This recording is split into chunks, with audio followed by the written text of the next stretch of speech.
কালকে রাতে জানি না কি হয়েছে, জানো তো, অনেকটা রাত হয়ে গেছে ঘুমাতে ঘুমাতে, প্রায় তখন 2:30-3টে মতো বাজে। আর ঘুমাতে পারছিলাম না ঠিক। ঘুমাতে গেলে কি সব উল্টোপাল্টা দেখছি, আর তার সাথে তো ভয়ও লাগছে।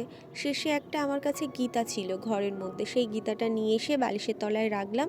তারপর বোধহয় একটু ঘুমিয়ে পড়েছিলাম, আর এমন ঘুমিয়েছি চোখ মুখ পুরো ফুলে গেছে। না না, সেটা না, তো একটু মনে হয় ঠান্ডা লেগে গেছিলো, তো ঠান্ডা লাগার কারণেই আর কি চোখ মুখগুলো অমন করে আর কি ফুলে গেছিলো। একদম সকালবেলা তো নিজেকে নিজে চিনতে পারছি না, চোখ মুখ ফুলে একেবারে ঢোল হয়ে গেছিলো। তো একটু বেলার দিকে এখন দেখছি ফোলাটা অনেকটাই কমে গেছে, চোখ মুখ ভালো করে ধোয়া, হালকা গরম জল দিয়ে ধুয়েছিলাম জানো তো, সেজন্য বোধহয় একটু ফোলাটা কমে এসেছে। আজ আমাদের আবার একটা বিয়ে বাড়িতে যাওয়ার আর কি রয়েছে, তো চুলে শ্যাম্পু করব, তাই আজকে একটু সকাল সকালেই আর কি স্নানটা করে নেব। দিনটা ছিল শুক্রবার, তাই একটু দেরি করেই আর কি ঘুম থেকে উঠেছিলাম। এখন ঘড়িতে ওই 8:30 মতো বাজে, ভাবছি আর কিছুক্ষণে স্নান করে নেব।